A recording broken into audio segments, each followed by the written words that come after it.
Your boys, Kate, choked at the weekend. As Expression said, the Wolves turned you into vegans, and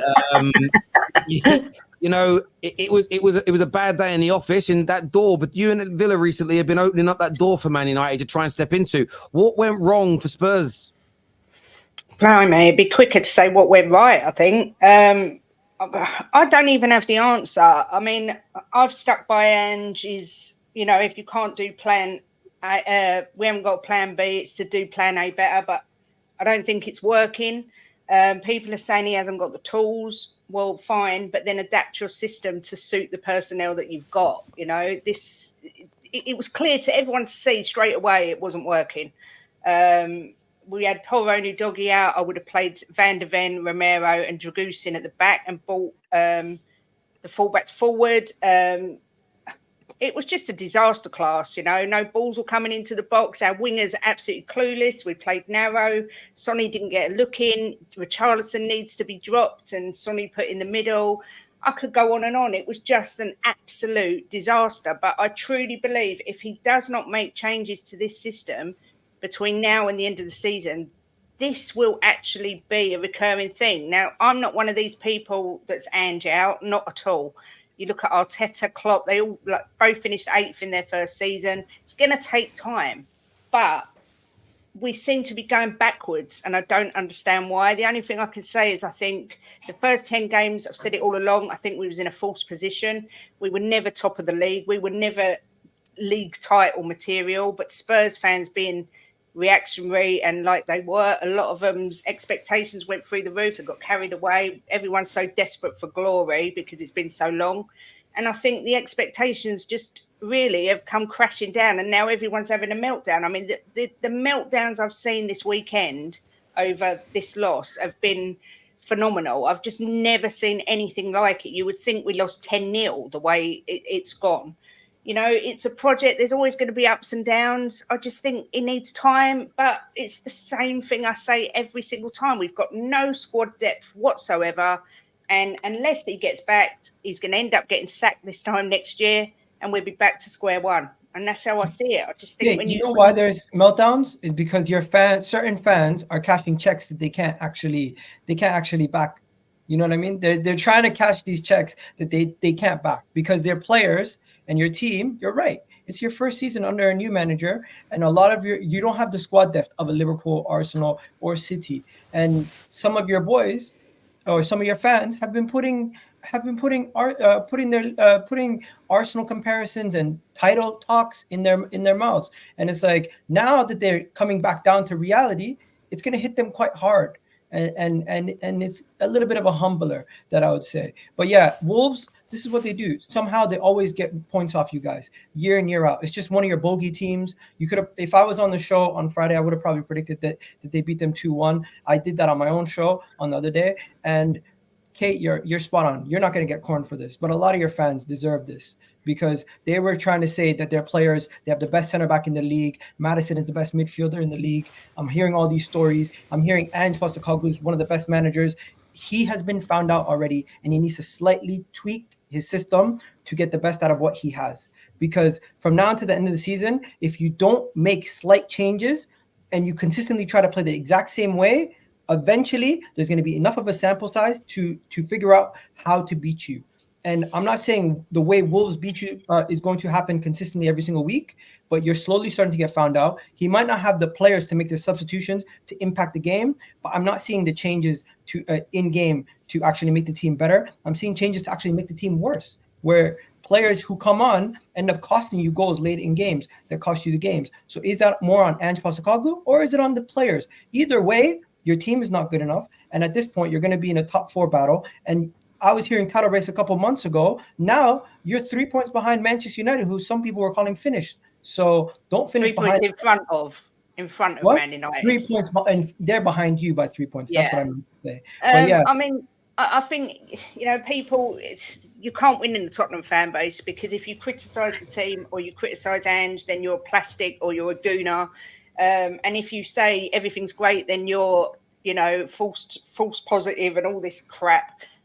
For me, you've got to question Ange. I thought his in-game tactics, his in-game substitutions, they were way too late at the weekend. He's bringing on players like Højbjerg. I mean, what on earth does he think he's going to bring to the team? He is absolutely diabolical. There's so many players in our team. Who has he got though? Okay, that's what I'm saying. Who's he got right now on the bench? He has to use him, right? Well, no, not necessarily. I mean, I thought our bench, considering, you know, how many injuries we've had this year, it was one of our strongest benches. I mean, Johnson's supposed to be, you know, one of our marquee signings. Crap. You know, Timo Werner, not good enough. Richarlison, crap. Skip, crap.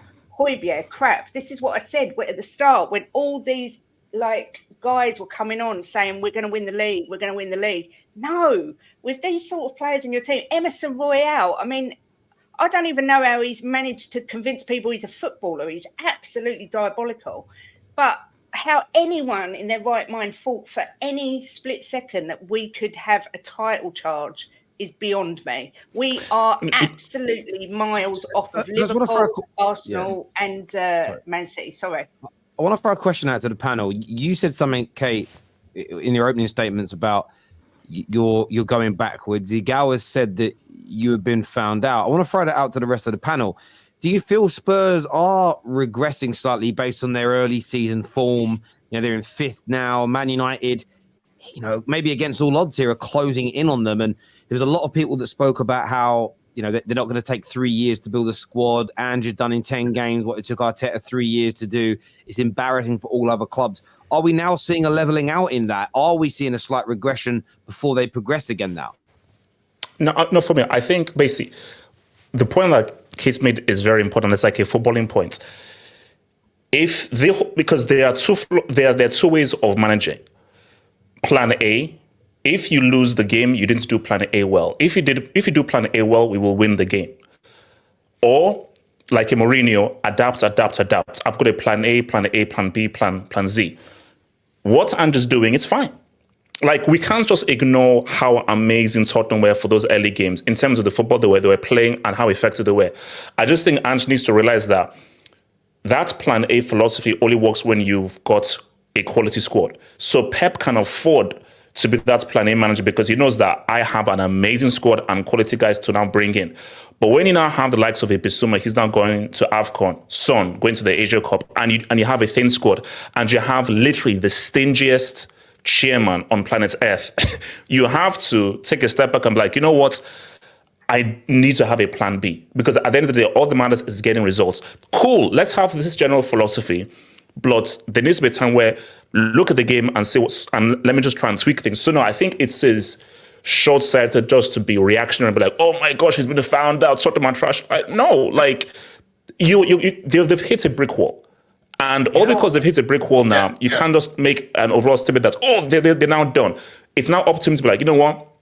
Let me take a step back, see what I have, and see what tactics work for each particular game to get results rather than being a slave to a philosophy. So, I've heard, you know what else to add on to that? Correct me if I'm wrong, Kate. This was the first game this season you've had Porro and Udogie both out because they're integral to your system. This is the first game you've had both out. So we have to add a bit of context here. I did call this a couple of weeks ago. I said Spurs will have a loss soon because I just don't feel the way Ange's playing at the moment was sustainable. But I want to pick out a few individuals because for me, I don't know if you agree, Kate, Bissouma, even before AFCON, he hasn't been in the greatest form. And when I speak to some Spurs fans and they say, but suspension, it ruined his rhythm. That's not our fault. He needs to calm down his temperament. That's part of your makeup of being a footballer. But I think Bissouma, and I rate Bissouma, I think he started the season exceptional, but before AFCON, I think he's formed it. And for me, Son's days on the left are done now.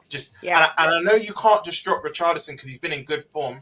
I think the last two games he's blank, but he has been in good form. So I understand Ange isn't just going to drop him straight away. But Son, you need to play in the middle and maybe Richarlison come and be that impact sub again because you're not getting the best out of Son in that left anymore. So I agree with you. I think Ange needs to tweak a few things, but I still think Spurs get fourth. I think it's a bit reactionary. This is what tends to happen. Your team gets one loss and everyone thinks you're this rubbish team. But I think Spurs still do, but just little tweaks here and there, man. Let's just speak about the facts. What Spurs are doing. Sorry, Kate, just to get my minute in. I think Spurs are exactly where they're supposed to be. I predicted them to be a top 4, top 5 team. I think if you guys never, well, not you, Kate, but your fan base that was on that crazy Kool-Aid early in the season, that hopium that you're going to compete for the league, if they never put themselves in this situation, they would actually be okay with where they are right now, because you finished 8th last season. You were playing diabolical football. Now this season, you're playing better football, and you're actually 5th right now, potentially 4th at the end of the season. Depends on what happens with United and Villa. So when you're looking at it, you actually progressed this season. You might have regressed in the last couple games, but that's usually how it is. I don't think there's a single team here that just progresses all season. Even if you win the league, you still have to go through some patch of bad form at some point. So what you guys are doing is not anything different than all of our teams are doing. But here's the thing. I do have a concern, and I said this earlier in the season, and now I'm kind of like more convinced about it. Ange Postecoglou is not a flexible manager. I don't think he's ever going to be a flexible manager. And there's pros and cons to that. The pros are you're always going to know his style. You're going to see a definite style. And with a proper club and a proper backing, you could have one dominant team. You could see it. Look at Liverpool the last few years. They always played one style of football only. Yes, they didn't win the league as much as City, but they won trophies along the way. And it was evidential. You would see at the end of the year when they did the Ballon d'Or ceremony, they would always have so many nominees. There was one time where you guys broke the record, Rams. You had, I forgot how many players were nominated for the Ballon d'Or. That's something that was never seen before, because you had arguably the best player in every position in your team in the world. Spurs, are they ever going to be that team? I highly doubt it, because you're not that team that goes and gets the best players in the world. They play one plan and one plan only. The thing about Ange, he's 58 years old. He's not a young manager. You can look at younger managers and be like, you know what? They might eventually adapt to the league that they're in, adapt to the opposition, and be a little bit more flexible with their tactics. Because even Pep, we've seen him last year, be more flexible with his tactics after he added Haaland to this team. Ange is 58. I highly doubt a manager who's managed for 30 years is all of a sudden going to give up his philosophy at this age that he's in right now. When I'm seeing you in the beginning of the season lose Romero, who's your other center back? Van de Ven. You lost Romero and Van de Ven. His replacements were Emerson Real and Davies. So by definition, he thinks they could play as center back. Then you lose your fullbacks. Your fullbacks invert into the midfield. So by definition, you're using attacking fullbacks. So you lose them last game. What does he do? He puts Davies and Emerson Real. So hold on a minute. You're telling me Emerson Real or Davies, in your opinion, are center backs, and at the same time, they're attacking fullbacks. That's where the issue I have with Ange. He didn't adapt to what he had at the moment. He didn't adapt to the team that he's facing. If he would have played 3 in the back as an example, let's say he puts Davies in, or Emerson or even Dragusin, plays 3 in the back, and then he puts 2 wingers as his fullbacks, but now they're covered by 3 center backs, so they're allowed more license to go forward. I'll be like, you know what? Fair enough. He lost Udogie, he lost Pedro Porro, and he actually switched it around. But he made a crazy mistake, in my opinion, to think that those 2 players, Davies and Emerson Real, could cover out center backs earlier in the season, and now I could trust them to be attacking fullbacks. They're not that good. Everyone knows they're not that good. Rivals and Spurs fans know they're not that good. So for him to think that was going to work against a team like Wolves shows naivety to me. And I don't think you can be naive when you're almost 60 years old as a manager. He has so much experience in the game to be making these mistakes. Yeah, I can't disagree. I mean, you could see that Neto targeted Royale every time and absolutely roasted him every time. And like I say, if he doesn't have the personnel, then surely it's common sense to tweak the system to suit what you've got. I mean, like I say, I'm not Ange out. It's going to take time. It's just really frustrating because I think I just don't think we've played well all season. I know I sound like a broken record, but I really don't. I think we've had false positions in the league. And I don't know. Unfortunately for you, Kate, like Staffy said, I was literally going to say the same thing Staffy just said about him not being flexible and being quite stubborn as well. Because if you remember that game against us, you know what I mean? Yeah. Nine men, and he's not dropping that high line. This is a manager that's not going to change his principles. No, Don, that was genius. That was genius. That was genius. Remember? and at the time, I was saying, listen, this is very naive. You guys know how much I like Ange, but honestly, if you don't back this guy, it's not going to work at Tottenham because he can't work with Joss. Put it that way. He needs to be working with quality to implement the style of play that he wants. But I'll be real. Even if it doesn't work out at Spurs, he'll get a better move. In my opinion, he'll get a better move in comparison to Spurs. But if you want Ange, right, and you want that beautiful football you were seeing at the start of the season, pretty football, you're gonna have to back him. this is what he is. He's not going to change. I just have to say something. Yeah, Kate, you've definitely, sorry, Gail, you've definitely played good football this year. You've definitely had games where you played good football this year. But not consistently definitely. over 90 minutes. We've had spells. We're like a moments team. We have 20 minutes here and 25 minutes there, and then the rest of it's really droll. Yeah, but Kate, you guys, I saw the stats the other day. You guys have scored. You guys score quite early though, innit? You rarely ever get a team playing the same intensity over 90 minutes. Like even when you watch like Man City, they're not the same intensity throughout the whole 90 minutes. Like you're gonna get that maybe for about 60 minutes in total. Then the rest of the time you're probably defending or sitting back a little bit. I mean, the last 2 games I watched, if it had been Conte in charge, I wouldn't have been able to tell the difference. I don't think there was any sign of this Ange ball philosophy at all. But is that Ange? No, I think it's the quality of the players that we've got, and we've got so many that are just not good enough, in my opinion. Listen, it's a fair opinion.